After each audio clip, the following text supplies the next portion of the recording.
చెప్పారు, మీరు క్యాచ్ చేయలేదు సార్. చాలా సార్లు సో చెప్పారు. అమెరికన్ లవ్ చేసి తర్వాత అమ్మాయిని పట్టారు సార్. సరే, సార్ అవన్నీ మీరు అవన్నీ అదేదో అవన్నీ ఎందుకు కానీ మొత్తం మీద సినిమాల గురించి కదా మన టాపిక్.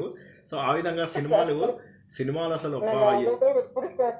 నేను అంటే దూరదర్శన్ వచ్చింది అనేది నాకు ఆనెస్ట్లీ స్పీకింగ్, అంటే దూరదర్శన్ అనే పేరే కానీ ఎన్ని మంచి సినిమాలు చూశాను అంటే అసలు, అంటే క్లాసిక్స్ అన్నీ అప్పుడే. నేను చెప్పే కదా నా లైఫ్ చేంజింగ్ మూవీస్ లోపల దో అంకే బారాహాత్ సినిమా నేను చెప్పాను, జ్ఞాపకం ఉందా? అసలు అదైతే అసలు అసలు లైఫ్ చేంజింగ్ ఎక్స్పీరియన్స్ అన్నమాట. అసలు అది ఎంత ఆ? ఉమ్? ఏంటండి? సారీ, కట్ అవుతుంది మీ వాయిస్, కట్ అవుతుందా వాయిస్, కట్ అవుతుందా అందరికీ?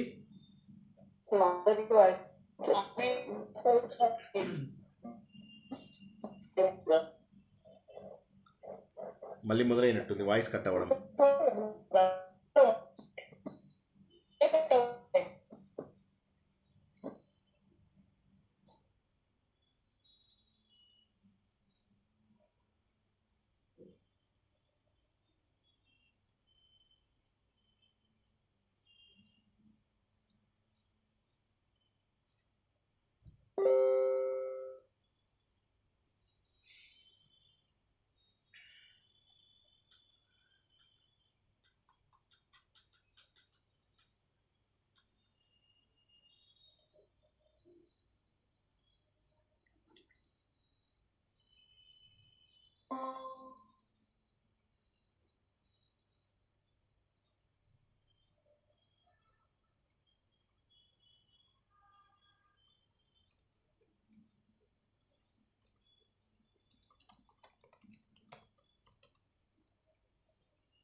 జై శ్రీకృష్ణ, అందరూ ఇందులోనే జాయిన్ అవ్వండి, ఇది బెటరు. నా వాయిస్ వినిపిస్తుందా? అందరూ మ్యూట్లో పెట్టుకోండి, అందరూ మ్యూట్లో పెట్టుకోండి.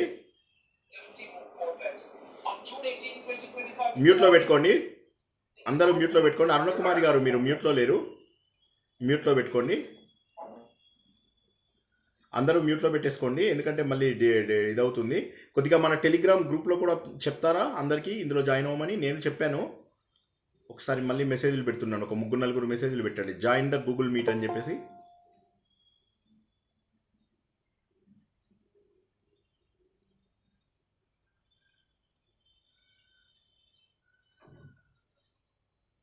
ఒక్కసారి గూగుల్ మీట్లో కూడా అందరూ మెసేజ్ పెడతారా? అందులో కూడా టెలిగ్రామ్లో కూడా పెట్టండి.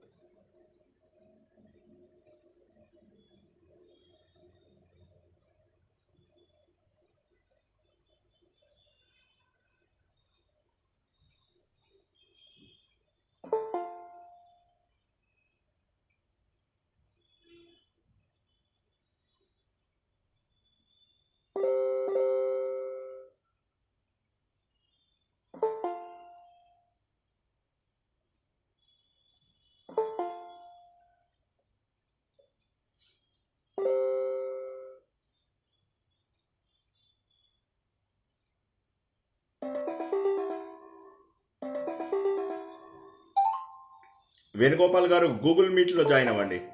ఎవరైనా కొద్దిగా వేణుగోపాల్ గారికి చెప్తారా ప్లీజ్? ఆయన ఇంకా టెలిగ్రామ్లో ఉన్నాను అనుకున్నారు.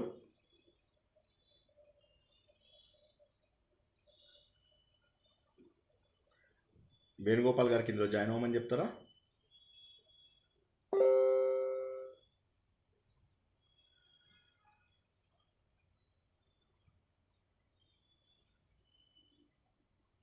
జై శ్రీకృష్ణ. జై శ్రీకృష్ణ. ఒకసారి వేణుగోపాల్ గారికి ఎవరైనా కాల్ చేసి చెప్తారా? ఆయన కన్ఫ్యూజ్ అవుతున్నారు.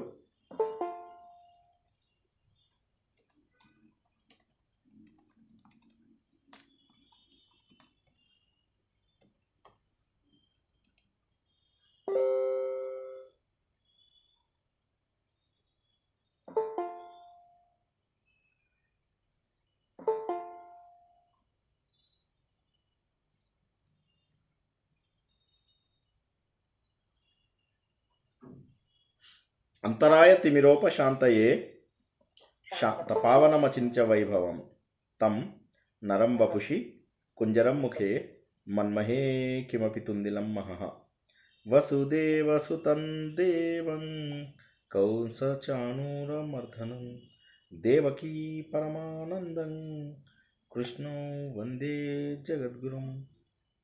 జననీ జన్మభూమిశ్చ స్వర్గాదపి గరీయసి మాతృదేవో భవ. భగవద్బంధువులకు, ఆత్మస్వరూపులకు, సత్యాన్వేషులకు స్వాగతం, సుస్వాగతం. జీవితం లోపల ఎన్నోసార్లు మనం ఎదురు చూస్తూ ఉంటాం.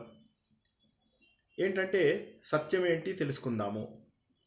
అయితే కొంతమంది జీవితంలో ఆ ఎదురు చూపులు రాకపోవచ్చు కూడాను. అంటే ఎదురు చూడాలి అనేటటువంటి విషయం తెలియకపోవచ్చు కూడాను. ఉన్నంత వరకు కూడా వాళ్ళ జీవితంలో అలా ఎలా ఉందో అలా గడుపుతూ ఉంటారు.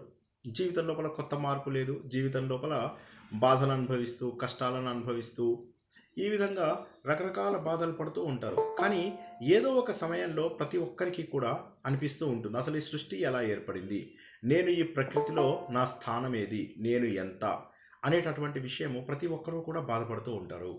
ఆ విషయాన్ని తెలుసుకోవాలి అని చెప్పి ప్రతి ఒక్కరూ కూడా ఆలోచిస్తూ ఉంటారు. మ్యూట్లో పెట్టుకోవాలండి. అందరూ ప్లీజ్ మ్యూట్లో పెట్టుకోండి. రామలక్ష్మి గారు, శ్రీపాద రామలక్ష్మి గారు మ్యూట్లో పెట్టుకోండి. కాబట్టి ఆ సమయం ఆసన్నం అవ్వాలి. ప్రతి ఒక్కరికి కూడా ఆ సమయము ఆసన్నం అవ్వాలి. అయితే ఎందుకు ఆసన్నం అవ్వదు? ఎందుకంటే మనం నిత్య జీవితంలో ఉన్నప్పుడల్లా కూడా ఉద్యోగం చేసేటప్పుడు ఉద్యోగము, తర్వాత ఆఫీస్లో ఉన్నప్పుడు ఆఫీసు, ఇంట్లో ఉన్నప్పుడు ఇంట్లో, చుట్టాలతో ఉన్నప్పుడు చుట్టాలతోటి, ఈ విధంగా మనకు జీవితం అంతా కూడా ఏదో ఒక పరీక్ష లోపల మనకు వెళ్ళిపోతూ ఉంటుంది. ఎప్పటికప్పుడు అనుకుంటూ ఉంటాం, ఇది అయిపోయిన తర్వాత ఒకసారి ఆధ్యాత్మిక మార్గంలోకి వచ్చి అందులో ఉన్న ఆనందాన్ని తొంగి చూద్దాము. ప్రతి ఒక్కరికి కూడా అలా అనిపించడం అనేటటువంటిది సహజమే. అయితే ఇక్కడ మనకు వచ్చినటువంటి ఇబ్బంది ఏంటంటే, చాలామందికి జీవితంలో ఆ సమయం రాదు. ఇప్పుడు మాకు తెలిసిన ఒక ఆవిడ అద్భుతమైనటువంటి, ఒక్కసారి 6 అని ఎవరో వచ్చారు. ఎవరండి 6? హలో 6 అనే వాళ్ళు ఒకసారి అన్మ్యూట్ చేసుకుని మాట్లాడగలుగుతారా? హలో, సరే,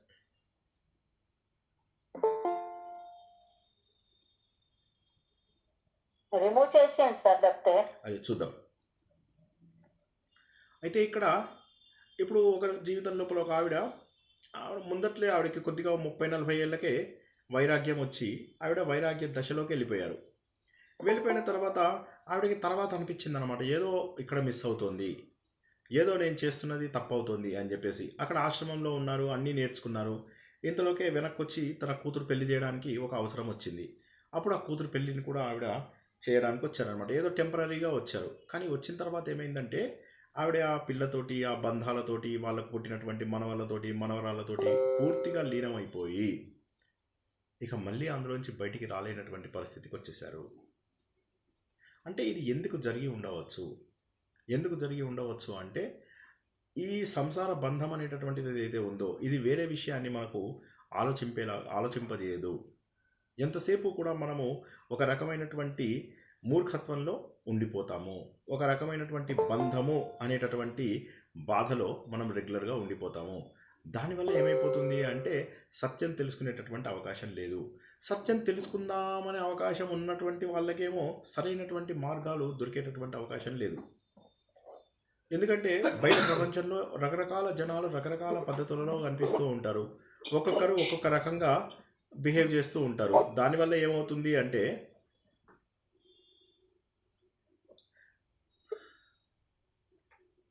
ఓకే మ్యూట్లో పెట్టాను. అందరూ కూడా మ్యూట్లో ఉంచుకోండి. నేను ఒక్కొక్కరిని మ్యూట్లో పెట్టాలంటే చాలా టైం పడుతుంది. అందరూ కూడా మ్యూట్లో పెట్టుకోండి. సో ఎందుకంటే ఇప్పుడు మనకు ల్యాప్టాప్లోనేమో మనము ఇది ఉంది, ఇది రికార్డ్ చేస్తున్నదేమో వెనకాల ఒక ఇది పెట్టి రికార్డ్ చేశాను. కొద్దిగా కోఆపరేట్ చేయాలి అందరూ కూడాను, ఓకేనా? సో కొద్దిగా జాగ్రత్తగా వింటూ ఉండండి. కాబట్టి ఇక్కడ మనం గుర్తించాల్సినటువంటి ఒక విషయం ఏంటంటే ఎట్టి పరిస్థితులలో కూడా సత్యం తెలుసుకోవడం అనేటటువంటిది సులువైనటువంటి విషయం కాదు. కాబట్టి దానికోసం అని చెప్పి ప్రత్యేకమైనటువంటి ఎఫర్ట్ ప్రతి ఒక్కరూ పెట్టవలసి వస్తుంది. అలా పెట్టినటువంటి వాళ్ళ లోపల మన ఋషులు, మహానుభావులైనటువంటి మన ఋషులంతా ఏం చేశారయ్యా అంటే, ఈ ఋషులంతా కూడా మానసిక యజ్ఞాన్ని చేశారు. అసలు సృష్టి ఎలా ఏర్పడింది, ఎందుకంటే వీళ్ళు వచ్చేసరికి సృష్టి ఆల్రెడీ ఉంది, మరి ఈ సృష్టి ఎలా ఏర్పడింది అని చెప్పేసి వారు ఒక మానసిక యజ్ఞాన్ని చేయడం మొదలెట్టారు. ఆ మానసిక యజ్ఞాన్ని చేసినప్పుడు తెలిసింది ఏంటంటే ప్రకృతి అంతా కూడా ఒక చైతన్యం నిండి ఉంది.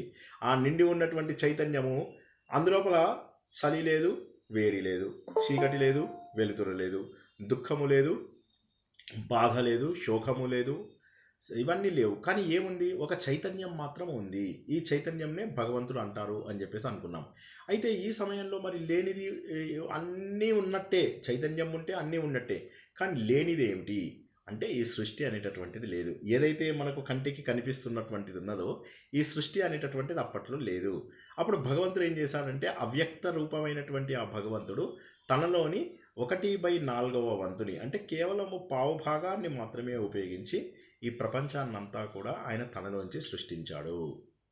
సో కాబట్టి ఈ పురుష సూక్తం అని ఏదైతే చెప్పుకుంటున్నామో, పురుషుడు అంటే పూర్ణ వ్యక్తి, సంపూర్ణుడు, పరబ్రహ్మ అనేటటువంటి మొదటి డెఫినేషన్ అనగా నిర్వచనంతో మనం ప్రారంభించుకున్నాం. ఎందుకంటే మొత్తం ఉన్నదంతా భగవంతుడే. తర్వాత వచ్చినటువంటిది ఏమిటి, ఈ భగవంతుడు తనలో ఒక పావు భాగాన్ని విరాట పురుషుడుగా తనను తను ఆ పావు భాగం మొత్తము తనే ఉండేలాగా సృష్టింపజేసుకున్నాడు. ఆయనని విరాట పురుషుడు అని చెప్పేసి అన్నారు. ఈ విరాట పురుషుడు లోపల మళ్ళీ సృష్టి కార్యాన్ని మొత్తము చేయడానికి, అంటే చెట్లు, చేమలు, కొండలు, వస్తువులు ఇవన్నీ తయారు చేయడం కోసం ఒక యజ్ఞ పురుషుడు తయారయ్యాడు. ఈ యజ్ఞ పురుషుడు తయారై ఏం చేశాడు ఆయన, పంచ జ్ఞానేంద్రియాలు, పంచ కర్మేంద్రియాలు, పంచ ప్రాణాలు, పంచతన్మ ఇవన్నీ వచ్చాయి. సార్ ఇవన్నీ చెప్తుంటే మళ్ళీ ఆత్మబోధ చెప్పినట్టుందా అంటే ఎగ్జాక్ట్లీ ఆ ఆత్మబోధలో ఉన్నవి ఇందులోవే. మొట్టమొదటగా వచ్చినవి పంచతన్మాత్రలు. ఈ పంచతన్మాత్రలు పంచీకరణం జరిగినప్పుడు కొన్ని వస్తువులు, అపంచీకరణం ద్వారా కొన్ని వస్తువులు వచ్చాయి అని చెప్పి తెలుసుకున్నాము. ఈ తోలు తిత్తి ఏదైతే ఉన్నదో ఇది పంచీకరణం వల్ల, అంటే ఒక భూతములో ఒక తన్మాత్రలో మరొక తన్మాత్ర కలవడం వల్ల వచ్చినటువంటిది అన్నటువంటి విషయాన్ని మనం తెలుసుకున్నాం. ఈ విధంగా తెలుసుకున్నప్పుడు ఏమైపోతుంది, మనకు తన్మాత్రలు వచ్చేసాయి కానీ తన్మాత్రల్లోంచి మళ్ళీ పంచభూతాలు వచ్చేసాయి. ఇంకా ఏం కావాలి, జ్ఞానేంద్రియాలు, కర్మేంద్రియాలు, పంచప్రాణాలు, మనస్సు, బుద్ధి, చిత్తము, అహంకారము, జ్ఞానము ఇవన్నీ కూడా కావాలి. అందుకోసం అని చెప్పి సాత్విక, రాజసిక, తామసిక గుణాల ద్వారా ఇవన్నీ కూడా తయారు చేశారు. తయారు చేసిన తర్వాత అప్పుడు భగవంతుడు ఏం చేశాడు అంటే ఖేచరాలు, జలచరాలు, భూచరాలు ఇవన్నింటినీ తయారు చేశాడు అన్నటువంటి విషయాన్ని మనం తెలుసుకున్నాము. తెలుసుకున్న తర్వాత గత కొన్ని వారాలలో మనం నేర్చుకున్నటువంటి పురుష సూక్తం ఏదైతే ఉన్నదో మళ్ళొకసారి అందరికీ కూడా ఆ గ్రూప్ లింక్ షేర్ చేస్తారా, చాలామంది మళ్ళీ అడుగుతున్నారు. ప్లీజ్ ఒకసారి ఎవరైనా రెస్పాన్సిబిలిటీ తీసుకొని ఒక్కసారి అందరూ కూడా అందులోపల ఆ లింక్ నేను పెట్టాను, సరే అది కొద్దిగా చూసుకుంటూ ఉండండి. ఇప్పుడు ఇక మనం ఇక్కడ గుర్తుపట్టాల్సినటువంటి విషయం ఏమిటి అంటే, ఇక్కడ మనం అందరూ మ్యూట్లో ఉండండి ప్లీజ్, మ్యూట్లో పెట్టుకోండి, ఎవరిది వారు మ్యూట్లో పెట్టుకోండి. మ్యూట్లో పెట్టుకోకపోతే మరి డిస్టర్బెన్స్ అవుతుంది. కాబట్టి ఇప్పుడు ఏమైంది, భగవంతుడు ఏం తయారు చేశాడు అంటే ముందుగా మనకు కావాల్సినటువంటి వస్తువులన్నింటినీ కూడా ఆయన తయారు చేసి ఇచ్చాడు. అంటే ఈ ప్రకృతి అంతా మనకు కనిపించేదంతా ఏదైతే ఉందో ఇది దైవ రూపము. రాసుకునే వాళ్ళు రాసుకోండి. ఈ ప్రకృతి అంతా కూడా దైవ రూపము. ఇందులో ఉండేటటువంటి జీవులందరూ ఎవరో తెలుసా, యజ్ఞ ఫలితము. అర్థమైందా అండి అందరికీ? ఎవరైనా ఒకసారి రిపీట్ చేయగలరా ఈ పాయింట్, చాలా ఇంపార్టెంట్. ప్రకృతి అంతా కూడా ప్రకృతి దైవ రూపము, జీవులు యజ్ఞం యొక్క ఫలితము. ఓకేనా, యజ్ఞ ఫలితం. అందరూ ఎప్పటికప్పుడు జవాబులు చెప్పి మ్యూట్లోకి వెళ్ళిపోండి. చాలా మందికి మనవళ్ళు మనవరాలని అందరినీ ఎత్తుకొని వింటున్నారు. సో అందరూ కూడా మ్యూట్లోకి వెళ్ళిపోండి. ఓకేనా? జయలక్ష్మి గారు మ్యూట్లోకి వెళ్ళిపోండి.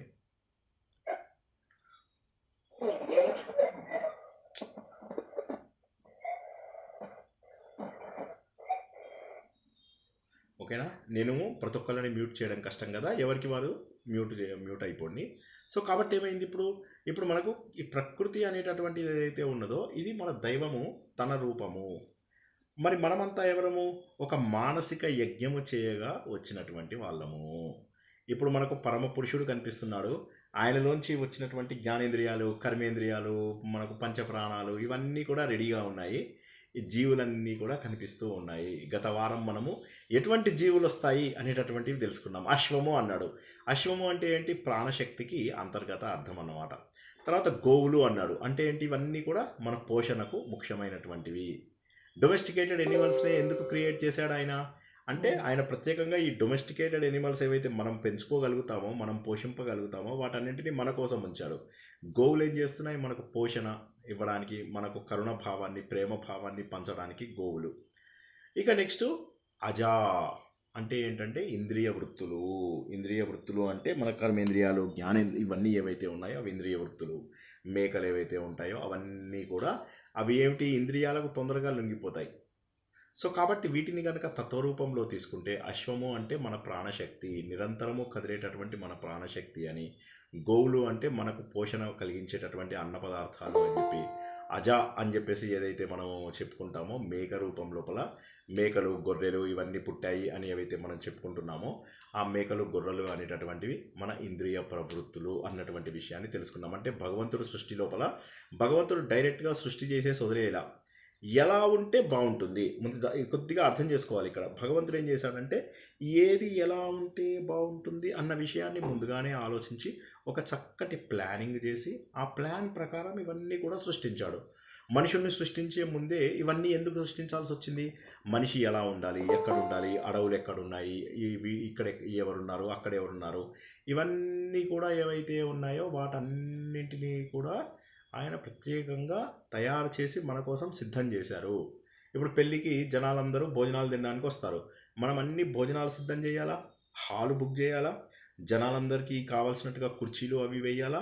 అదేవిధంగా భగవంతుడు ఏంటంటే మానవులు పుట్టే అంటే తనతో సమానమైనటువంటి శక్తి, ఆలోచన శక్తి కూడా కలిగినటువంటి మనుషులను పుట్టించే ముందుగా కావలసినటువంటి జంతుజాలంని, పక్షులను, నీటిని, పర్వతాలను, కొండ, చెట్లు, చేమలు వీటన్నింటినీ కూడా సృష్టించి ఒక సరైనటువంటి పద్ధతిని భగవంతుడు మనకు అందించాడు. సరైనటువంటి పద్ధతులు అన్నీ ఉన్న తర్వాతే మనిషి వచ్చాడు. ఒక్కసారి మనం ఆలోచిస్తే ఆశ్చర్యం అనిపించదా? చూడండి, మనము ఆక్సిజన్ కోసము కరోనా టైంలో ఎంత డబ్బు ఖర్చు పెట్టాము ఒక్కసారి చూడండి. అదేవిధంగా మనకు నిప్పు కోసం ఎంత కష్టపడతామో చూడండి, భూమి కోసం ఎంత కష్టపడతామో చూడండి, చెట్లు చేమల కోసం ఎంత కష్టపడతామో చూడండి, కూరగాయల కోసం ఎంత కష్టపడతామో చూడండి, పండు ఫలాల కోసం ఎంత కష్టపడతామో చూడండి, నీడ కోసం ఎంత కష్టపడతామో చూడండి, నీళ్ళ కోసం ఎంత కష్టపడతామో చూడండి. ఇవన్నీ కూడా భగవంతుడు మనకు ఎంత డబ్బు తీసుకుని అండి మంత్లీ ఎంత ఎంత ఛార్జ్ చేస్తున్నాడండి భగవంతుడు మనకు?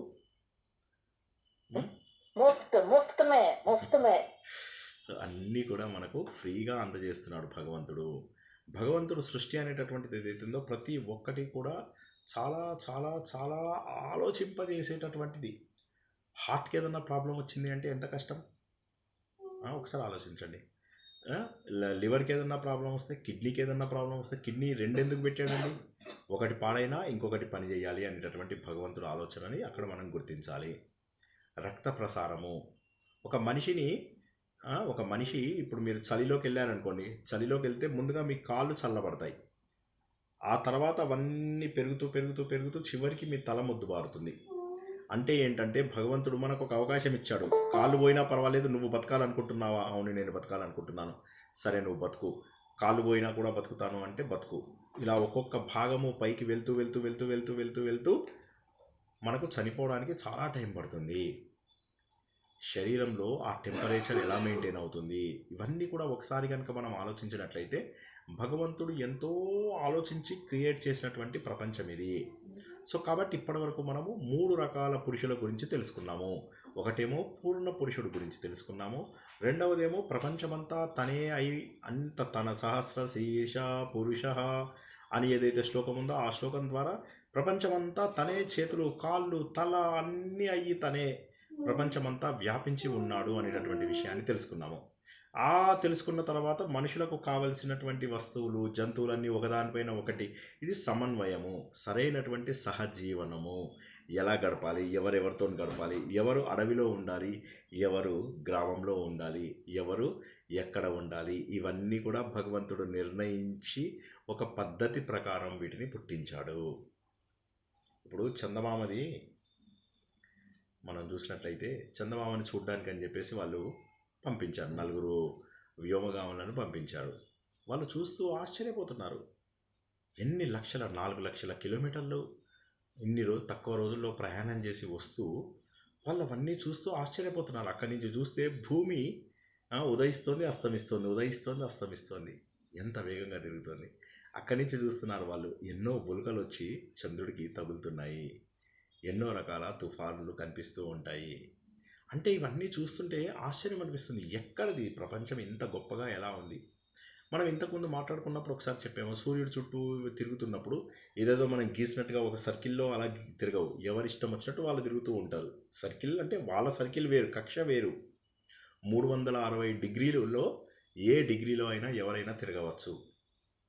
అలా తిరుగుతున్నప్పుడు సూర్యుడిలో ఉన్నటువంటి తుఫానులలో ఉన్నటువంటి వేడి మనకు అందే సమయంలో జూపిటర్ దానికి అడ్డం పడుతూ ఉంటాడు ప్రతిసారి. అంటే మనల్ని ప్రొటెక్ట్ చేయకపోతే, ఒక్కసారి జూపిటర్ కనుక మనల్ని ప్రొటెక్ట్ చేయకపోతే గురుగ్రహము మన సంగతి ఏంటి?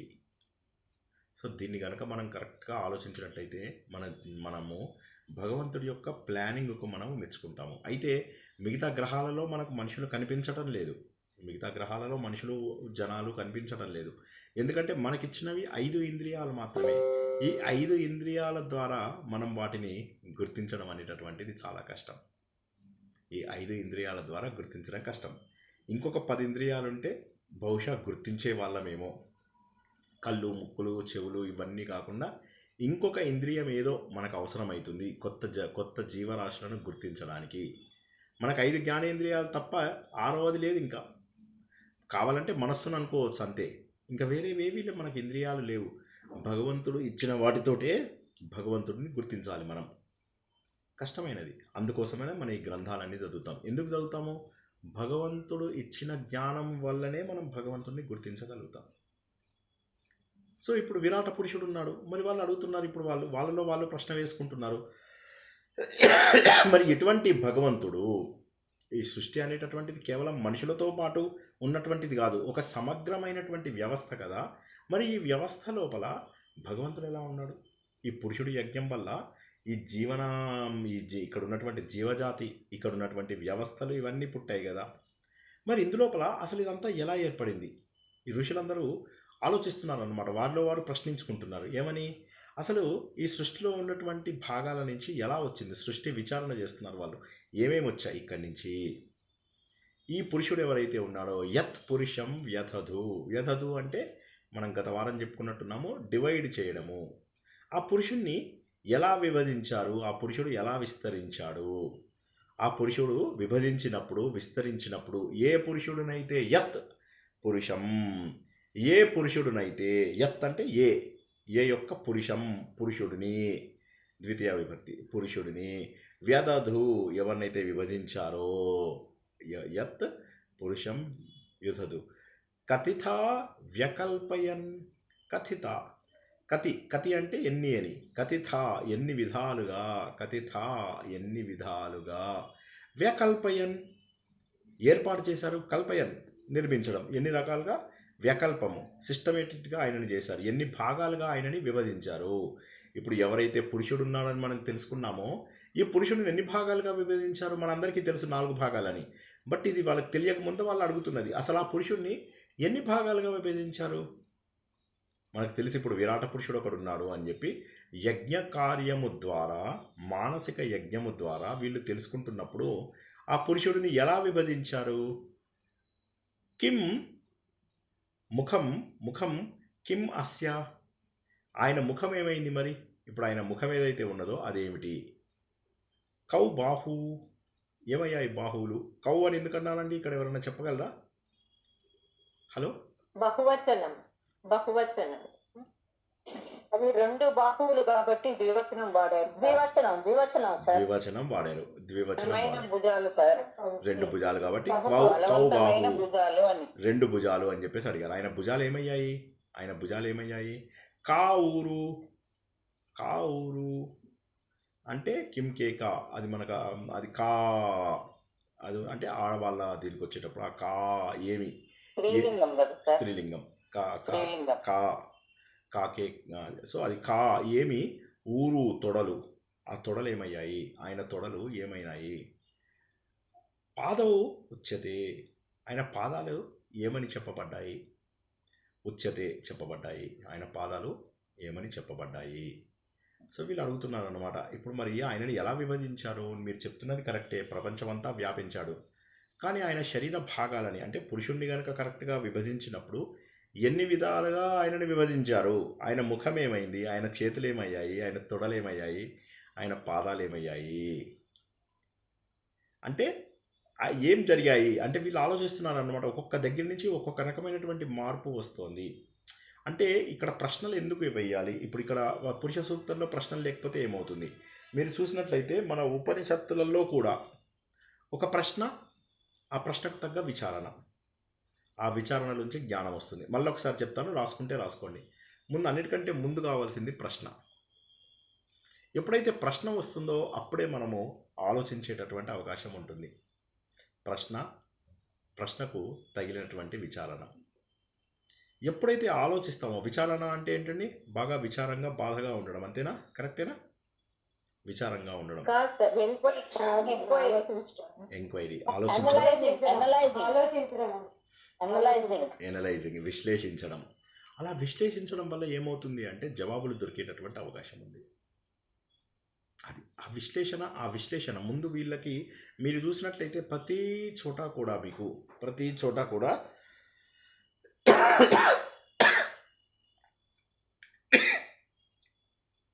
ఒక ప్రశ్న ఒక జవాబు, ఒక ప్రశ్న ఒక జవాబు అనేటటువంటిది ఉంటుంది. మన వేదాలు మొత్తం అదే. ఒక గురువుని శిష్యుడు ప్రశ్నలు అడగడం కానీ, శిష్యుడే తనను తాను ప్రశ్నించుకొని నేను ఎక్కడికి వెళ్ళిపోతాను, ఏమవుతాను, ఇది మనము చాలా తెలుసుకున్నాం. ఉపనిషత్ కథలు ఏవైతే మనం తెలుసుకున్నామో ఆ ఉపనిషత్ కథల లోపల ఎన్ని కథలు తెలుసుకున్నామో లెక్కలేనన్ని కథలు, కనీసం 20-25 కథలు తెలుసుకున్నాం మనం. ఆ కథలలో ప్రతిసారి కూడా ఎవరిని వారు ప్రశ్నించుకోవడం జరిగింది. ఇప్పుడు ఏమవుతోంది? ఏం జరిగిందో తెలుసుకోవడం కోసం అని చెప్పేసి అన్వేషణ మొదలైంది. ఈ అన్వేషణ అనేది ఆగేది కాదు. అన్ని ప్రశ్నలకు జవాబు దొరికే వరకు కూడా ఈ అన్వేషణ ఆగదు. ఎందుకంటే పురుష సూక్తం అనేదే మనకు అన్ని సూక్తాలలోకి గొప్పదైనటువంటిది. ఈ పురుష సూక్తంనే మిగతా వేదాలలో కూడా కాపీ కొట్టడం అంటూ జరిగింది. ఈ పురుష సూక్తంనే మనము పురాణాలన్నింటి లోపల కూడా ఆధారంగా తీసుకోబడినటువంటిది. పురుష సూక్తంలోనే మనము విష్ణు సహస్రనామంలో, లలితా సహస్రనామం లోపల, మణిద్వీపం లోపల ప్రతి చోట కూడా వచ్చినటువంటిది. ఈ పురుష సూక్తంలోనే మనకు శ్రీకృష్ణ భగవానుడి యొక్క విశ్వరూపము అయినటువంటి భగవద్గీత. కాబట్టి పురుష సూక్తము అనేది మన హిందూ ధర్మానికి ఆధారము, మూలము, పట్టు, ఆయువు పట్టు అని చెప్పేసి చెప్పచ్చు. ఈ పురుష సూక్తం కంటే ముందు వచ్చినటువంటి దాన్ని నాసదీయ సూక్తం అంటారని ఇంతకుముందు చెప్పడం జరిగింది. నాసదీయ సూక్తం లోపల ఏమవుతుందంటే సృష్టికి ముందు ఎలా ఉంది ప్రపంచము అన్నది మాత్రం చెప్పగలిగాడు. అయితే ఎగ్జాక్ట్గా సృష్టి ఎప్పుడు ఏర్పడింది అనే విషయాన్ని మాత్రం ఎప్పుడూ చెప్పలేదు. ఎగ్జాక్ట్లీ ఈ రోజు నుంచి మనకు సృష్టి ఏర్పడింది అని చెప్పి చెప్పడం అనేది జరగలేదు. సృష్టి ఏర్పడింది అంతే, దట్స్ ఇట్. ఆ ఏర్పడడానికి కారణం ఏంటో చెప్పారు. అండ్ ఇంకొక విషయం ఏంటంటే మన అదృష్టమో దురదృష్టమో ఆ ఏర్పడడానికి కూడా కారణం చెప్పలేదు. ఒకానొక రోజు భగవంతుడు తన సంకల్పంతో జరిగాడనే మనం తెలుసుకున్నాము పురాణాలలో. వేదాలలో ఒక్కసారైనా ఇప్పటి వరకు నేను చెప్పిన దాంట్లో భగవంతుడు ఈ కారణం వల్ల సృష్టి చేశాడని చెప్పానా నేను? ఎవరైనా చెప్పండి. లేదు. అది ఎందుకోసం అంటే ఎందుకో ఈ ఒక్కదాన్ని మనకు సీక్రెట్గా వదిలేశారు. అదొక్కటి మాత్రం ఎందుకు ఎప్పుడు అనేది మనం కరెక్ట్గా చెప్పలేకపోతున్నాం. ఇప్పుడు మన దగ్గర ఉన్నటువంటి లెక్క కేవలము జ్యోతిష్యము ఇవన్నీ వచ్చిన తర్వాత వచ్చినటువంటి లెక్క. సుమారుగా 195 కోట్ల సంవత్సరాల కింద నుంచి మనకు లెక్కలు వచ్చాయి అన్న విషయం మాత్రం తెలుసుకోగలుగుతున్నాం. అంతకుముందు ఏం జరిగింది, ఎలా జరిగింది, ఇవన్నీ చెప్పడం దాదాపు అసంభవం. సో భగవంతుడు సృష్టి ఎప్పటి నుంచి మొదలైంది, ఎలా జరిగింది, ఏం జరిగింది, ఇవన్నీ చెప్పడం ఎలా జరిగింది చెప్పగలుగుతున్నాం. కానీ ఎందువల్ల జరిగింది, ఎగ్జాక్ట్లీగా ఏ ఇయర్ ప్రారంభమైంది అనేటటువంటిది చెప్పడం అసంభవం. సో అదొక్కటి మనము గుర్తుంచుకోవాలన్నమాట. ఇక తర్వాత మనం వచ్చినట్టయితే మరి ఇప్పుడు ఆయన శరీర భాగాల్లోంచి అన్నీ వచ్చాయి అంటే మరి ఎలా, అవి ఏమేమి జరిగాయి? ఇప్పుడు ఆయన శరీరం ఉంది, అందులోంచి ఏమన్నా వచ్చిందా? చెట్టు ఉంది, అందులోపల విత్తనం నుంచి ఏమొచ్చింది, ఫలం నుంచి ఏమొచ్చింది, పువ్వు నుంచి, ఇలా అడుగుతామా? అదేవిధంగా ఒక ప్రశ్న కావాలి, ప్రతిసారి ప్రశ్న. ఆ ప్రశ్నలోంచి విచారణ జరుగుతుంది, ఆ విచారణలోంచి మనకు కావాల్సినటువంటి జ్ఞానం వస్తుంది. ఈ మంత్రము, ఈ 12వ మంత్రం ఏదైతే ఉందో, ఈ 12వ మంత్రం పెద్ద ఇంపార్టెంట్ మంత్రం కాదే కాదు. ఎందుకంటే ఈ 12వ దాని జవాబంతా మనకు 13వ మంత్రం లోపల ఉంది. కానీ 12వ మంత్రము కేవలము ప్రశ్న పరిప్రశ్న అనేటటువంటి విషయం లోపల మనం తెలుసుకోవడము, అంతేగాని ఈ ప్రశ్నకు పెద్ద మనకు విలువ లేదు. కానీ ఈ ప్రశ్న ఇక్కడ ఇవ్వడానికి కారణం ఏంటి అంటే మన లోపల కూడా అలాంటి విచారణ రావాలి. ఎందుకంటే ఒకే చైతన్యం అనేక రూపాలుగా వ్యక్తీకరించబడింది. ఇప్పుడు మన అందరి లోపల కూడా ఎన్ని ఆత్మలు ఉన్నాయండి? ఇప్పుడు ఈ టీం లోపల 60 మంది జాయిన్ అయ్యారు ఇప్పుడు కాల్ లోపల. ఈ 60 మందిలో ఎన్ని ఆత్మలు ఉన్నాయండి? ఒకటే ఆత్మ సార్. ఒకటే. Only one. ఓకే చాలు. అంటే ఎంత బ్యూటిఫుల్ పాయింట్ ఇది చూడండి ఒక్కసారి. ఒకే చైతన్యం అనేక రూపాలలో వ్యక్తమైంది. ఒకే చైతన్యం. ఈ ఒక్క మాట చాలదా మనిషి జీవితం మారడానికి? ఆలోచించండి, నిజంగా ఆలోచించండి. నేనేమంటున్నానంటే చాలా సింపుల్గా అనిపించినా సరే ఒకసారి ఆలోచించడం మొదలెట్టండి. అప్పుడు మీకు లోపల ఆనందం పొంగి పొరలుతుంది. ఒకే చైతన్యం ఇప్పుడు ఎన్నో రకాలుగా ఎన్నో మాట్లాడుకుంటూ ఉంటాం, ఎన్నో చేస్తూ ఉంటాం. కానీ ఒక్కసారి ఆలోచించినట్లయితే అన్ని చైతన్యాలు, అన్ని ఆత్మలు లేవు. ఒకే చైతన్యం అనేక రూపాల లోపల వ్యక్తీకరింపబడుతుంది. కాబట్టి ఋషులు ఏం చేస్తున్నారు? వాళ్ళలో వాళ్ళు ప్రశ్నించుకుంటున్నారు. ఇదంతా కూడా ఇది ఎప్పుడు జరిగింది? వీళ్ళందరూ భగవంతుడి ఆధారంగా భగవంతుడి సృష్టిలో ఏం జరిగింది అనేది ఒక మానసిక యజ్ఞంలో తెలుసుకోవడమే పురుష సూక్తం. జగత్తు చూసినట్లయితే అనేకమా ఏకమా? ఎన్ని జగత్తులో ఉన్నవి, జగత్తులో ఉన్న వస్తువులు ఒకటా లేక అనేకంగా కనిపిస్తున్నాయా? అనేకంగా ఉన్నాయి. కానీ దీనికి మూలం మాత్రం ఒక్కటే. కాబట్టి ఆ ఒక్కటి అనేక ముక్కలుగా ఎలా కనిపిస్తుంది మనకు? పురుషుడు మారలేదు. ఇప్పుడు మనకేమవుతుంది? ఒక విత్తనం పెట్టాను, విత్తనం పెడితే ఆ విత్తనంలోంచి ఒక చెట్టు వచ్చింది. ఇప్పుడు ఆ విత్తనం నాశనం అయిపోయింది. పురుషుడు మారలేదు, కేవలం ఆయన వ్యక్తీకరింపబడ్డాడు మాత్రమే, వ్యక్తమయ్యాడు మాత్రమే, మేనిఫెస్ట్ చేసుకున్నాడు. తనను తాను మానిఫెస్టేషన్ చేసుకుని మనకేం చేశాడంటే ఈ సమాజంలో ఒక వ్యవస్థని కూడా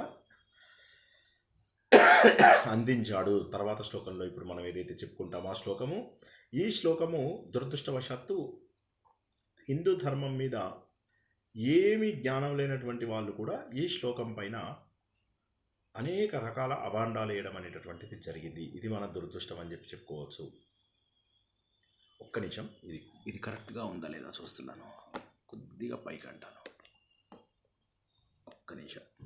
ఎందుకంటే ల్యాప్టాప్ అడ్డం వస్తుందేమో రికార్డింగ్. కానీ సరే, ఇప్పుడు దీని వెనక ఇంకొక మొబైల్ పెట్టి రికార్డ్ చేస్తున్నాను అనమాట. సో ఇప్పుడు నేను ఎవరు అనే ఆలోచనకి ఇది స్టార్టింగ్ పాయింట్ అని చెప్పచ్చా లేదా? Yes or no? ఫస్ట్ చెప్పండి. నేనెవరు అనేదానికి పురుష సూక్తం స్టార్టింగ్ పాయింటా కాదా? సో ఇప్పుడు మనము ఈ ప్రశ్న ప్రతి చోట కూడా మనము వేసుకుంటూనే ఉన్నాము. నేనెవర్ని. నువ్వెవరో కాదు, ఒక మూల చైతన్యంలోంచి అనేక రూపాలలో వ్యక్తీకరింపబడిన వాటిలో ఒకడివి నువ్వు. నేను ఎవరిని? పరబ్రహ్మ స్వరూపాన్ని. అదే పరబ్రహ్మ యొక్క జ్ఞానము. ఆ జ్ఞానానికి కావలసినటువంటి ప్రశ్న మనం ఇప్పుడు తెలుసుకుంటున్నాం. ఈ శరీరం ఎవరిది? ఈ మనస్సు ఎవరిది? ఈ ఇంద్రియాలు ఎవరివి? ఇందులో ఉన్నటువంటి చైతన్యం నేనెవరిని? నా శరీరమా, లేకపోతే నేను ఆ భగవంతుడు అనబడేటటువంటి ఆ పురుషుని యొక్క స్వరూపమా? సో ఆ 4వ పురుషుడు అన్నమాట నేను. మొదటి పురుషుడు ఎవరండి?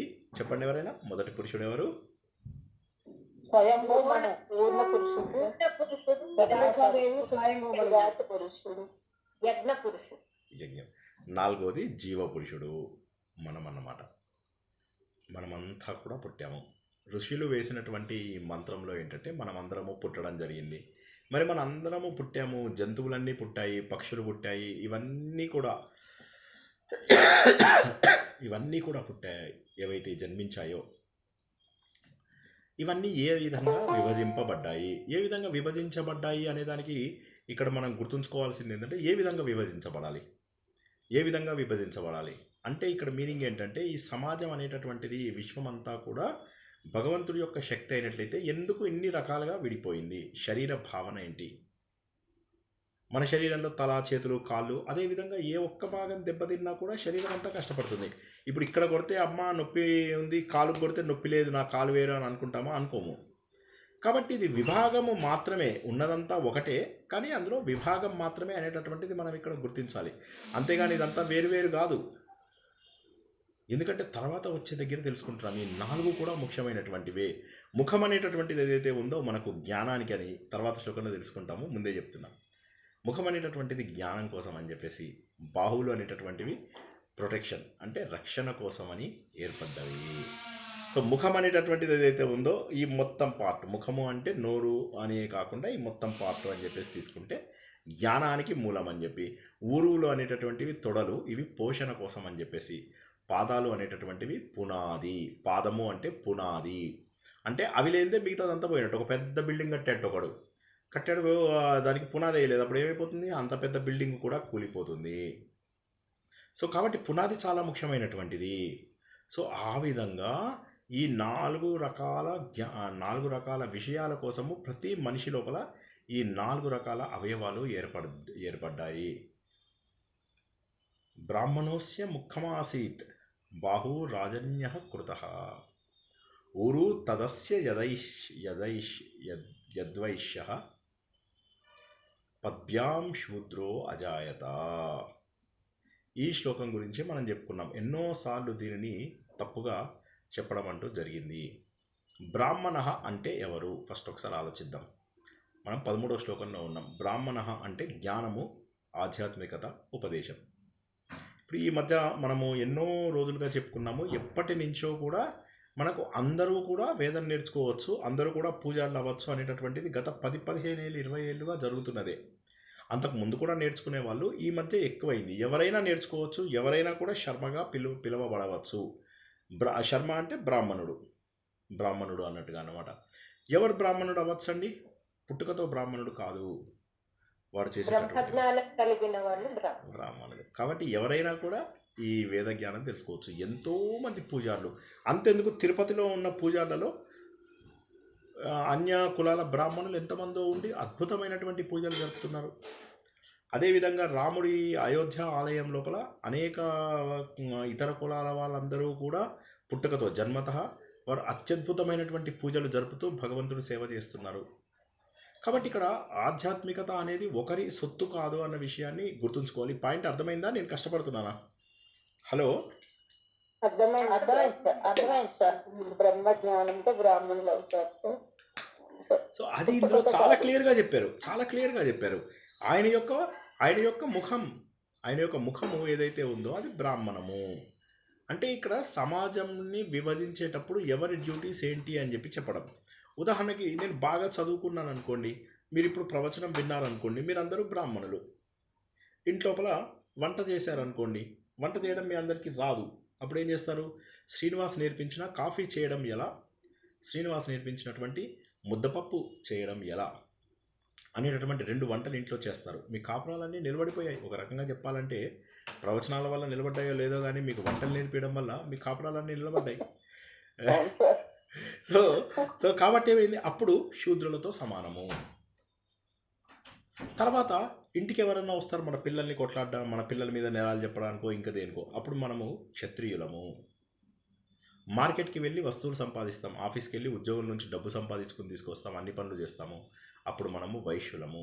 చక్కగా అన్నింటినీ ఇంట్లోపల పొదుపుగా ఒక దగ్గర పెడుతూ వస్తువులన్నింటినీ మార్కెట్ నుంచి తీసుకొచ్చు మన దగ్గర నుంచి డబ్బుని ఎంత ప్లానింగ్ చేసుకుంటూ ప్రతి నెల బడ్జెట్ వేస్తూ పూర్వకాలం లోపల ఈ బాధ్యతలు స్త్రీ పురుషుల మధ్యలో కూడా సమానంగా ఉండేవి. మొదట్లో ఏమయ్యేదంటే పురుషులు స్త్రీలు అన్ని పనులు చేసేవారు. అయితే ఏమయ్యేదంటే పురుషులలో ఉన్నటువంటి సహజమైనటువంటి భౌతిక శక్తి ఏదైతే ఉందో అది కొద్దిగా ఎక్కువ. ఆడవాళ్ళలో ఏమో దేవుడు చెప్పే కదా 7 గొప్ప క్వాలిటీస్ ఇచ్చాడు. ఏమని చెప్పుకున్నాం మనం? కేడిఎం ఎస్ఎస్ఎస్వి అనేటటువంటి 7 రకాల లక్షణాలని ఆడవాళ్ళకు దేవుడు ఎక్స్ట్రా ఇచ్చాడు. సో ఆడవాళ్ళ లోపల సహజంగా ఓపిక ఎక్కువ ఉండడము, ఆడవాళ్ళలో సహజంగా క్షమాగుణం ఎక్కువగా ఉండడము. అంటే సార్ మీ అందరి గురించి కాదు నేను చెప్తున్నది, ఆ రోజుల్లో ఆడవాళ్ళ గురించి. మీ అందరూ పీకి పెడుతున్నారు మొగుళ్ళని.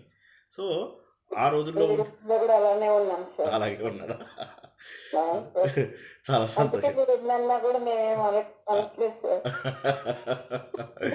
సో కాబట్టి ఆడవాళ్ళలో క్షమాగుణం ఎక్కువ, తర్వాత స్మృతి జ్ఞాపకం ఎక్కువ. 1950లో నువ్వు నన్ను ఈ మాట అన్నావు, 1970లో ఆ మాట అన్నావు. ఓకే, సో ఇలాగా వాళ్ళ లోపల క్షమ, శృతి, శ్రీ, ఐశ్వర్యం. ఆడవాళ్ళు వస్తే ఐశ్వర్యం. మీకు అందుకే చూసారా, పిల్లలు పుట్టగానే, నీకు ఆడపిల్ల పుట్టగానే అందరూ సంతోషపడతారు. ఎందుకు? ఆడపిల్ల పుట్టింది అంటే నీకు డబ్బు. ఆబ్వియస్లీ అందరికీ కూడా లక్ష్మీదేవి వచ్చిందని అంటారు. కరెక్ట్. సో అది. సో ఈ విధంగా ఉన్నటువంటి వాక్కు, ఆడవాళ్ళ వాక్కు చాలా చెవులకు ఇంపుగా ఉంటుంది. ఇప్పుడు నేను పాటలు పాడడానికి, మా వైఫ్ పాటలు పాడడానికి తేడా లేదా? సో ఉంటుంది. వాక్కు లోపల కూడా కొంత తేడా ఉంటుంది. వాక్కు కూడా స్పష్టంగా ఉంటుంది. పూర్వకాలం లోపల పెద్ద పెద్ద పనులు ఆడవాళ్ళు చేయగలిగేవాళ్ళు. పెద్ద పెద్ద పనులు ఆడవాళ్ళు పూనుకుంటే అద్భుతమైనటువంటి పనులు చేసేవాళ్ళు. ఈ రోజుల్లో డెఫినెట్గా అసలు ఇద్దరికి ఏమీ తేడా లేదు. స్త్రీ పురుషులు సమానంగా చేయగలుగుతున్నారు. చెప్పాలంటే మన దురదృష్టం ఏమైందంటే మధ్యలో వచ్చినటువంటి సమాజంలో నియమాల వల్ల మన హిందూ ధర్మం పాడవడమే కాకుండా కొంతమంది అహంకారం వల్ల, ఇప్పుడు ఎవరింట్లోనో ఎవడో కొద్దిగా ఒక అహంకారం ఉన్నవాడు ఉంటాడు. వాడేంటి నేను గొప్ప అని చెప్పేసి అనుకోవడము, వాడు రుబాబు చూపించడము వైఫ్ మీద, పిల్లల మీద. అది కాలక్రమేణా ఏమైపోయిందంటే మొగ అహంకారం లాగా వెళ్ళిపోయింది. తర్వాత ఎవడో అసూయపడ్డవాడు ఎవడో వాడు భార్య వినట్లేదు, వాడు భర్త పోయిన తర్వాత ఎవరిని పెళ్లి చేసుకోవడం లేదు, ఆమె ఎవరు వినట్లేదు, సో అని చెప్పి వాడు దాని మీద కన్నేసి వాడు ఆమె ఒప్పుకోకపోవడం వల్ల సతి అనేది స్టార్ట్ చేసేసి మెల్లగా అట్లా చేయించేసేసారు. సో సతి. ఇంకా ఆడపిల్లలు చిన్నప్పుడే పెళ్ళిళ్ళు చేసేస్తే అయిపోతుందిరా బాధ్యత, నీ నెత్తి మీద ఉంది కదా. ఈ రోజుకు కూడా చాలామంది అసలు ఆడపిల్లల పెళ్ళిళ్ళు చాలా అద్భుతంగా జరుగుతున్నాయి. ఈ రోజుల్లో ఏమీ కష్టం లేదు. అయినా కూడా ఆడపిల్లల పెళ్ళిళ్ళు బాధ్యత అని అనుకుంటున్నారు. అలా అనుకోవడం వల్ల ఏమైపోయింది, తొందరగా పెళ్ళిళ్ళు చేయాలి అని చెప్పి కూర్చుని బాల్య వివాహాలు చేసేసేవాళ్ళు. ఇవేనా వరకట్నం? ఎప్పుడైతే బాల్య వివాహాలు కొంతవరకు నశించాయి అనుకునేసరికి వరకట్నం అనే భూతం పట్టుకుంది. బాల్య వివాహాల సమయం లోపల కన్యాశుల్కం. ఆ విధంగానూ ఆడవాళ్ళకి, చిన్న పిల్లలకి, 7 ఏళ్ల పిల్లలకి, 8 ఏళ్ల పిల్లలకి కన్యాశుల్కం తీసేసుకుని ముసలి వాళ్ళకి ఇచ్చి పెళ్ళిళ్ళు చేసేసేవాళ్ళు. వాళ్ళు పుట్టుక్కుమనేవాళ్ళు. మనందరము కూడా ఆవిడ సూరి నాగమ్మ కథ చదివితే ఎంత గుండె చచ్చిపోవాలనిపిస్తుంది. అది అసలు గుండె ద్రవించుకుపోతుంది. ఆవిడ రమణాష్టమ లేఖలు రాసినప్పుడు పాపం ఆవిడకి 10-12 ఏళ్ళకి భర్త కూడా పోతాడు. 12 ఏళ్లకు వితంతువు. జస్ట్ ఇమాజిన్ చేసుకోండి, ఎంత ఘోరాతి ఘోరమైనటువంటి ఆచారం. అదిగాక ఏమైంది, ఎవడో ఈ ఆచారాలు ఏవి కూడా మన హిందూ గ్రంథాలలో లేవు అన్న విషయాన్ని తెలుసుకోండి. ఇవన్నీ మధ్యలో కొంతమంది స్వార్థపరులు ఇరికించినవి. మనుస్మృతిని కూడా ఎన్నిసార్లు ఎన్ని రకాలుగా కలుషితం చేసేసారో ఈ స్వార్థపరులు. అందుకే నేను ఎప్పుడు పండితులను అసహించుకుంటూ ఉంటాను. ఎందుకంటే పండితులు ఎవరైతే పాండిత్యం ఉందో వాళ్ళు నాశనం చేస్తారు, ప్రతి ఒక్కదాన్ని నాశనం చేస్తారు. ఎందుకంటే వాళ్ళకి పాండిత్యం ఉంటుంది. ఆ శ్లోకాన్ని యాజ్ ఇట్ ఈజ్గా అట్లాగే రాస్తారు. పాండిత్యం అంటే మీకు ఒక చిన్న ఉదాహరణ చెప్పాలి. మన మహాభారతాన్ని తెలుగులో రాసింది ఎవరండి? నన్నయ్య. ఇంకా నన్నయ్య తిక్కన ఎర్రప్పని. నన్నయ్య ఏం రాశాడో తెలుసా? అందులో మహాభారతంలో ఆది పర్వం 2.5 పర్వాలు రాశాడు. అందులో 2.5 పర్వాలు రాశాడు. ఓకే, 3వ పర్వం నుంచి 4వ పర్వం నుంచి 18వ పర్వం వరకు తిక్కన రాసేశాడు. ఈ మధ్యలో కొద్ది భాగం మిగిలిపోయింది, అరభాగం. అరణ్య పర్వంలో సగభాగం మిగిలిపోయింది. ఆ మిగిలిపోయిన సగభాగాన్ని ఎర్రపరగడ రాశాడనమాట. రాసినప్పుడు ఆయన ఏం చేశాడు, ఫస్ట్ శైలి చూశాడు. ఈయన ఎలా రాశాడు అని చెప్పేసి శైలి చూశాడు. చూసి ఆ శైలికి తగ్గట్టుగా తను అది ఉత్పలమాల రాస్తే ఉత్పలమాలకు దగ్గరగా ఉండేది చంపకమాల. సో తను చంపకమాలతో ప్రారంభిస్తూ తన శైలిలోకి తీసుకెళ్ళాడు. సో కాబట్టి పండితులు ఏదన్నా చేయగలుగుతారు. సో వీళ్ళు ఏం చేశారంటే మనుస్మృతిని కూడా మార్చేసి రకరకాల దురాచారాలను మన సిస్టమ్ లోపల ప్రవేశపెట్టి కొన్ని రోజుల పాటు సుమారుగా 50-100 ఏళ్ల పాటు సుమారుగా దేశాన్ని నాశనం చేసేశారు. ఆ తర్వాత ఏమైపోయింది, అది ఒక పద్ధతిగా వచ్చింది కొంతమందిలోనూ, కొంతమంది కులాలను వదులుకోలేని కష్టాలలోనూ. ఇప్పుడు ఎందుకంటే ఎవడు కులాలను వదులుకోడు. ఇప్పుడు మా ఇంటి దగ్గర ఒక పేపర్ లైబ్రరీ వాడు ఉన్నాడు, వాడందరికీ ఇళ్ళకు పేపర్లు పంపిస్తూ ఉంటాడు. వాడు కొడుకుని అదే డ్యూటీలో పెట్టాడు. ఇవాళ పొద్దున్న నేను ఆఫీస్కి వెళ్ళినప్పుడు చూస్తే ఇద్దరు కూడా కూర్చుని మంచిగా పొద్దున్న మొబైల్ చూసుకుంటూ షాప్ బయట కూర్చున్నారు. బోల్డ్ అంత సంపాదిస్తారు వాళ్ళు. మా సాఫ్ట్వేర్ ప్రొఫెషనల్స్ కంటే కూడా ఎక్కువ సంపాదిస్తారు వాళ్ళు. సో కానీ ఎవరి కులవృత్తిని వదులుకోలేదు. ఏం చేశారంటే మనకు ఫ్రీడమ్ ఉంది. ఈ రోజుల్లో మనం ఏ పనైనా చేయడానికి మనకు ఫ్రీడమ్ ఉంది. అయినప్పటికీ కూడా మనము ఆ సౌలభ్యాన్ని ఉపయోగించుకోవడం లేదు.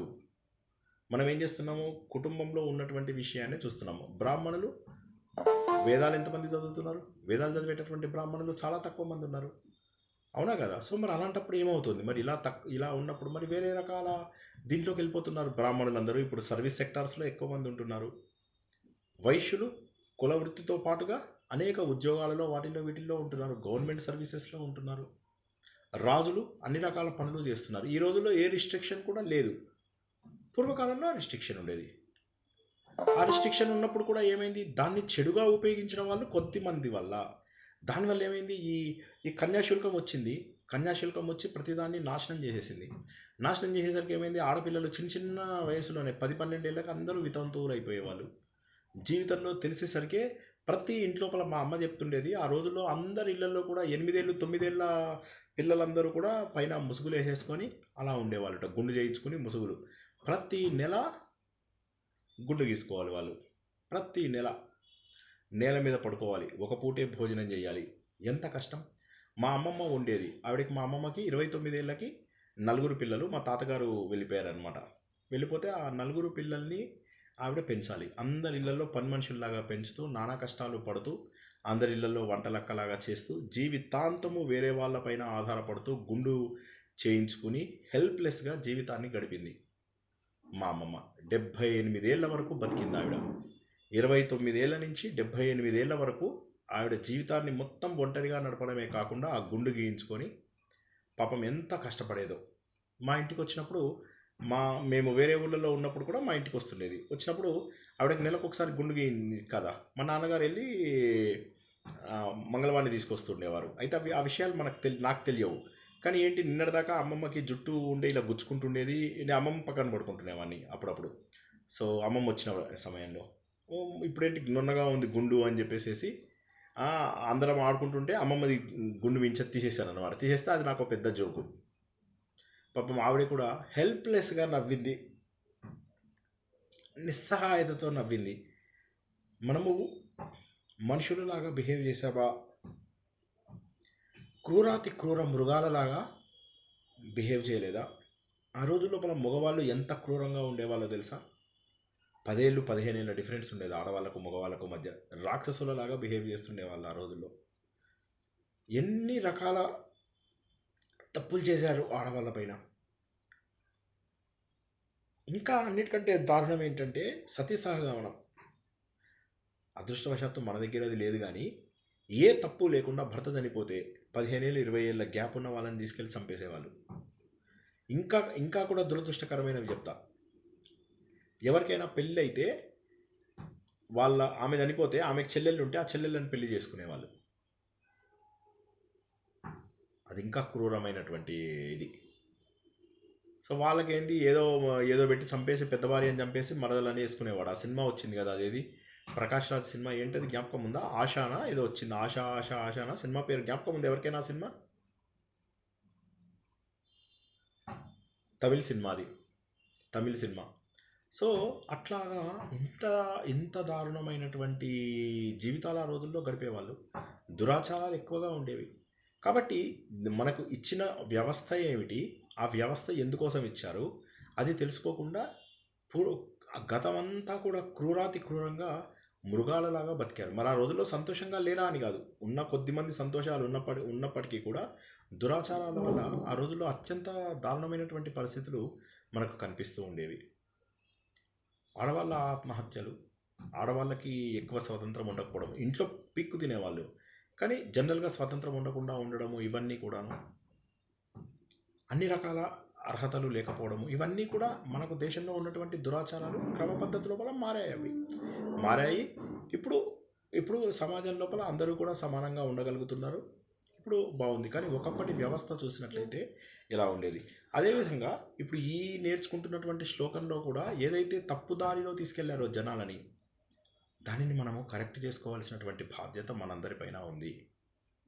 ఆయన ముఖం ఆసీత్, ఏమైంది? బ్రాహ్మణ అస్య ముఖం ఆసీత్, ఆయన ముఖము బ్రాహ్మణం అయినది. బ్రాహ్మణుడు పురుషుని యొక్క ముఖంగా అయ్యాడు అంటే ఇప్పుడు ఆయన ముఖంలోంచి బ్రాహ్మణులు వచ్చారు అని చెప్పారు. కానీ కాదు, ఆయన ముఖంలోంచి వేదం వచ్చింది. వేదం ఎక్కడి నుంచి చదువుతారంటే చేతులతో చదువుతారా, కాళ్ళతో చదువుతారా? హలో, నిద్రపోతున్నారు. నోటితో సార్, నోటితో అంతే. మరి అదే బ్రాహ్మణులు, అదే బ్రాహ్మణం, అంతే. బ్రాహ్మణం అంటే అదే. బాహు రాజన్య కృత, రాజన్యులు, రాజులు, క్షత్రియులు. బాహు చేతులు, కృత చేయబడ్డాడు. ఆయన చేతులతోటి క్షత్రియ అనేటటువంటి, అంటే సమాజంలో డివిజన్స్, సమాజం ఏముంటే బాగుంటుంది, సమాజంలో 4 ఉండాలి. ఒక వ్యక్తి ఏమో రూల్స్ అండ్ రెగ్యులేషన్స్ చెప్పగలిగేటటువంటి వ్యక్తి అయి ఉండాలి, అంటే బ్రాహ్మణుడు. సుధామోహన్ గారు, సో ఆ రోజుల్లో ఎలా ఉండాలి సమాజం అంటే 4 రకాలుగా ఉండాలి సమాజం. ఎందుకు ఉండాలి 4 రకాలుగా? ఒకరేమో నీతి నియమాలు అన్నీ చెప్పేవాళ్ళు. ఉదాహరణకి ఇప్పుడు మనకు ఒక కాన్స్టిట్యూషన్ అంటూ ఉందా? మన దేశం ఏర్పడిందంటే మొట్టమొదటిగా మనకు ఏర్పడింది రాజ్యాంగమా కాదా? Yes or no? రాజ్యాంగం ఏర్పడాలి ముందు. ఆ రాజ్యాంగం ఏర్పడిన తర్వాత పాలకులు కావాలా వద్దా? మనకు పరిపాలన చేసేవారు మనని వాళ్ళు కావాలి. పరిపాలన చేసిన తర్వాత ఆయన చేసినటువంటి పనులన్నింటినీ ఇంప్లిమెంట్ చేయడానికి ఆఫీసర్లు, వ్యక్తులు, వీళ్ళందరూ కావాలా? సేవలు చేసేవాళ్ళు, వివిధ సేవలు చేసేవాళ్ళు వాళ్ళందరూ ఉన్నారు. తర్వాత మన దేశాన్ని కావలసిన వస్తువులు తెప్పించడానికి, కావలసిన వస్తువులను వద్దనుకున్న వస్తువులను వేరే దేశానికి పంపించడానికి కొంతమంది వర్తకులు కావాలా? బిజినెస్ మెన్ కావాలా? Yes or no? ఈ 4 ఇప్పటికి కూడా మన దేశంలో ఉన్నాయి. మన దేశంలో ఈ 4 తప్ప ఏమున్నాయి చెప్పండి ఒకసారి.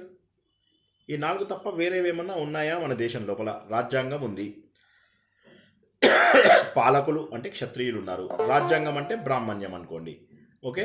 క్షత్రియులు అనేవాళ్ళు రాజులు, అంటే మన రాజులంతా ఎవరైతే ఉన్నారో వీళ్ళంతా కూడా క్షత్రియులు. తర్వాత అన్ని ఉద్యోగాలు చేసే వాళ్ళందరూ కూడా శూద్రుల కేటగిరీలోకి వస్తారు, ఓకే. 3వది అయిపోయింది. 4వది ఏంటి? వర్తకులు, బిజినెస్ మెన్. వర్తకులు అంటే బిజినెస్ మెన్. ఈ 4 తప్ప దేశం ఇంకా దేనిపైన ఆధారపడుతుంది? ఇంకా దేనిపైన ఆధారపడదు. ఇదే అది. దాన్ని ఎందుకు అంత తప్పుగా తీసుకున్నారు అనేది మనకు అర్థం కాదు. ఊరు తతస్య యత్ వైశ్య, ఆయన యొక్క తతస్య, ఆయన యొక్క ఊరువులు అంటే తొడలు ఏవైతే ఉన్నాయో అవి వైశ్యుడుగా ఆవిర్భవించాయి. సో వైశ్యుడు అనేవాడు ఆయన తొడల భాగం నుంచి వచ్చాడు. పద్భ్యాం శూద్ర అజాయత, పాదముల నుంచి కర్మశీలుడు, సేవకుడు ఎవరైతే ఉన్నాడో వాడు ఆయన పాదములలోంచి జన్మింపబడినాడు. అంటే ముఖం అనేటటువంటిది జ్ఞానము, చేతులు అనేటటువంటివి రక్షణకు నిదర్శనము, తొడలు అనేటటువంటివి ఆర్థిక వ్యవస్థకు నిదర్శనము, పాదాలు అనేటటువంటివి మనం చేసేటటువంటి పనులకు లేదా సేవకు నిదర్శనము. ఇది జాతి వ్యవస్థ కాదు, కర్తవ్య వ్యవస్థ. కర్తవ్యం అంటే రెస్పాన్సిబిలిటీ. చాలా ముఖ్యమైనటువంటి శ్లోకం ఇది. మొత్తం పురుష సూక్తంలో గొప్ప శ్లోకం ఇదే. ఇది జన్మ ఆధారితమైనటువంటిది కాదు, కర్మ ఆధారితమైనటువంటిది. అంటే this is also called functional role. ఇవన్నీ కూడా మీరు చేసేటటువంటి పనుల బట్టి వస్తాయి. ఇదే మాటని శ్రీకృష్ణ భగవానుడు భగవద్గీతలో ఏమన్నాడండి? 2 సార్లు అంటాడు, ఒకసారి కాదు. 2వ అధ్యాయంలోను 18వ అధ్యాయంలోను అంటాడు. చెప్పాలి. నిద్రపోతున్నారు, చాలా డీప్గా వెళ్ళిపోయారు నిద్రలోకి. నిద్రపోలేదు సార్. చెప్పండి. చాతుర్వర్ణమయం షష్ఠి గుణకర్మ విభాగశ. గుణకర్మ విభాగ గుణకర్మ విభాగ సార్. ఇప్పుడు గుణ కర్మ అన్నాడా లేకపోతే జాతి అన్నాడా జన్మ అన్నాడా? గుణకర్మ విభాగ సార్. కర్మలను బట్టి గుణాలను బట్టి చాతుర్వర్ణం. కర్మలు అంటే చేసే పనులను బట్టి, గుణము అంటే సాత్విక గుణమా రాజస గుణమా తామస గుణమా, అంతే కదా? Yes or no? సో వాటిని మరి బట్టి ఎందుకు సార్ అంత మన కర్మ దీన్ని దుష్ప్రచారం చేసే క్లియర్ గా వాళ్ళు గుణకర్మ విభాగ సార్ ఉంది కదా సార్. క్లియర్ గా ఉంది కదా. ఇప్పటిది కాదు కదా, మరి 5000 సంవత్సరాల కిందటిది మహాభారతం, కోట్ల సంవత్సరాల కిందటిది వేదం. ఎక్కడా కూడా లేనటువంటి మాటలని ఎలా బయటికి తీసుకొచ్చారు? సో జ్ఞానము కావాలి, మనకు శక్తి కూడా కావాలి, పోషణ కూడా కావాలి, మనకు ఆధారమైనటువంటి సేవ కూడా కావాల్సిందే. తల లేకపోతే జ్ఞానం లేదు, పాదాలు లేకపోతే కదలిక లేదు. ఏది ఇంపార్టెంట్ చెప్పండి? ఏది ఇంపార్టెంట్? మా అమ్మగారు చివరి లోపల పాపం కాళ్ళు పనిచేయక బెడ్ మీద ఉండిపోయారు కదా, ఎన్నో రోజుల పాటు బెడ్ మీద ఉండిపోయారు కదా అమ్మగారు. ఎంత దురదృష్టం చెప్పండి. పాదాలు పనిచేయకపోతే ఎంత దురదృష్టం చెప్పండి. మా పెద్దనయ్య కూడా ఏదో ఒక ప్రాబ్లం తెచ్చుకుంటున్నాడు పాదాలకు సంబంధించి. సో పాదాలు చాలా ముఖ్యమైనటువంటివి. సో ఇప్పుడు ముఖ్యమైన మనం పాదాలకే మొక్కుతాం కదా సార్. పాదాలకే మొక్కుతాం. అది కాక ఇంకోటి ఏంటి తెలుసా? పాదాలకే మొక్కుతాం, తలకెందుకు మొక్కము అనే దానికి ఒక కథ చెప్పాను నేను. ఎవరికైనా జ్ఞాపకం ఉందా? అది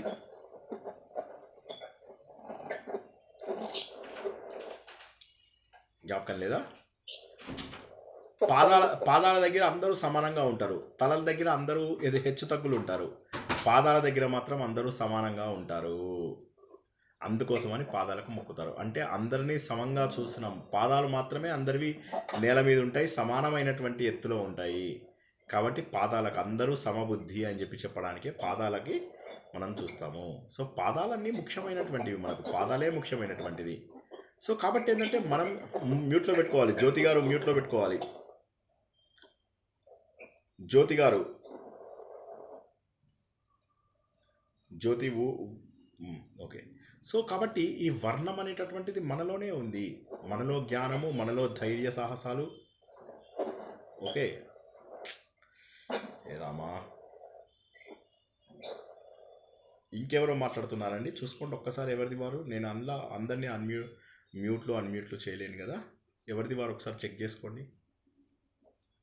సో వైశ్యుడుగా సంపాదన చేయాలి, శూద్రుడిగా కర్మలు చేయాలి. ఒకే ఇంట్లోపల ఒకే వ్యక్తి 4 రకాల పనులు కూడా చేస్తాడు కదా.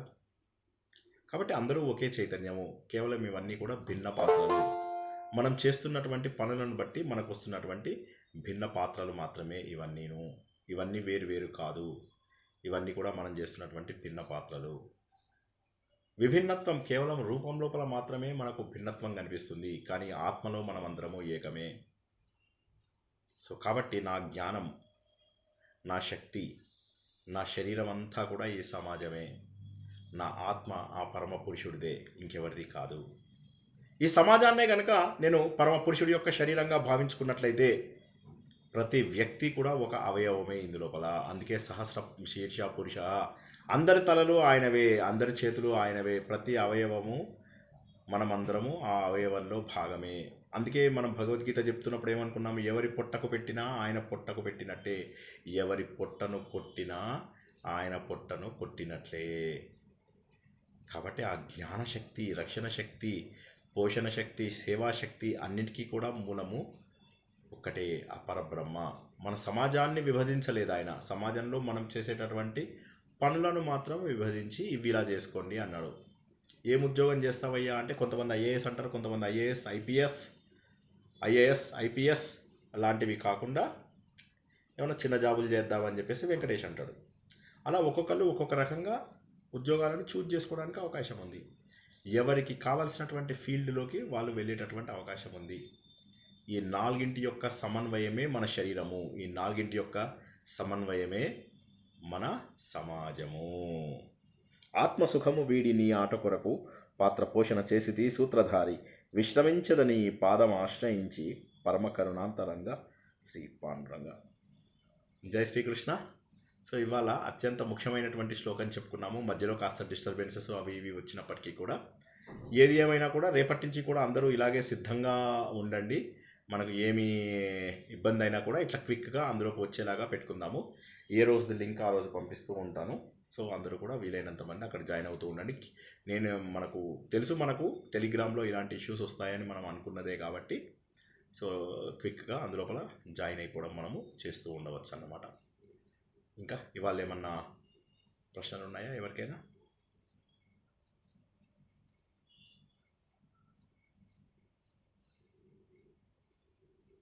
సింపుల్గానే ఉందా ఇవాళ?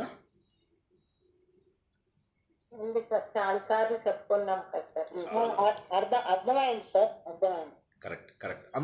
ఇందులో ఉన్నటువంటి విషయాలను మనము వివిధ సందర్భాలలో కూడా చెప్పుకోవడం జరిగింది. సో అందువల్ల కూడా ఒక్కసారి గుర్తించండి, ఇందులో ఉన్నటువంటిది చాలా ఇంపార్టెంట్. సో ప్రతి వ్యక్తి లోపల ఈ 4 రకాల వర్ణాలు ఉంటాయి. ప్రతి వ్యక్తి ఈ 4 రకాల పనులు చేస్తూ ఉంటాడు అన్న విషయాన్ని గుర్తుంచుకోండి. ఇదే కాక మనకు పురాణ కథ లోపల కనుక కూడా తీసుకుంటే కశ్యపుడికి నలుగురు భార్యలు, అంటే చాలామంది భార్యలు ఉన్నారు. బ్రాహ్మణ, క్షత్రియ, వైశ్య, శూద్రులు ఉన్నారు. ఆ నలుగురి యొక్క వర్ణాలే ఇవన్నీ కూడా వచ్చాయి అన్నట్టుగా కూడా ఒక కథ ఉందన్నమాట. కాబట్టి అందరూ కూడా ఒకరి సంతానమే, వేరు కాదు అన్నటువంటి భావన మనం అక్కడ కూడా తెలుసుకునే అవకాశం ఉంది. కాబట్టి అందరూ కూడా సమానమే. మనకు మధ్యలో వచ్చినటువంటివన్నీ కూడా దురాచారాలు, ఇందాక చెప్పుకున్నటువంటి అనేక దురాచారాలు మధ్యలో రావడము, ఆ దురాచారాల వల్ల ఏమైందంటే వాటిని చెడు మాత్రమే చూడగలిగేటటువంటి జనాలు ఎవరైతే ఉంటారో మన ధర్మం గురించి ఎప్పుడూ చెడుగానే మాట్లాడుతూ మన పైన తప్పుడు ప్రచారము చేయడం అంటూ జరుగుతుంది. కానీ ఒకసారి ధర్మాన్ని కరెక్ట్గా తెలుసుకున్నప్పుడు ఇది మనకు మన గ్రంథాలలో చెప్పారు, వేదమే మనకు ప్రామాణికము. ఈ వేదము దొరకని సమయం లోపల పురాణములు మాత్రమే ప్రామాణికాలు, పురాణాలు కూడా దొరకకపోతే స్మృతులు ప్రామాణికాలు. ఇలా మనము లెక్క పెట్టుకోవాలి. కానీ మనకు ప్రామాణిక గ్రంథాలు మాత్రం మొట్టమొదటిగా వచ్చేవి వేదాలే. ఆ వేదాలలో మనం ఉన్నటువంటి సత్యాన్ని ఈరోజు తెలుసుకున్నాం. సత్యాన్వేషులారా, సత్యాన్ని తెలుసుకున్నాం ఇవాళ.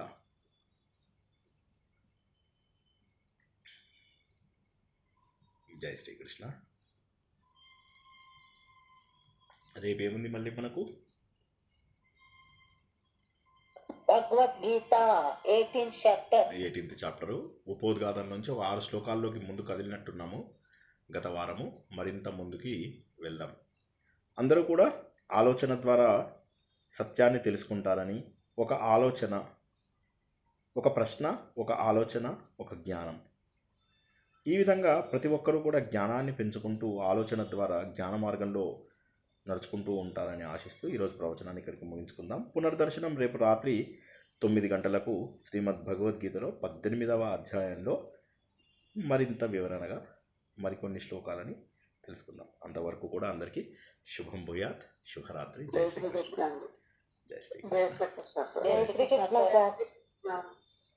జై శ్రీకృష్ణ జై సార్. శ్రీకృష్ణ. జై శ్రీకృష్ణ సార్. జై శ్రీకృష్ణ సార్. జై శ్రీకృష్ణ.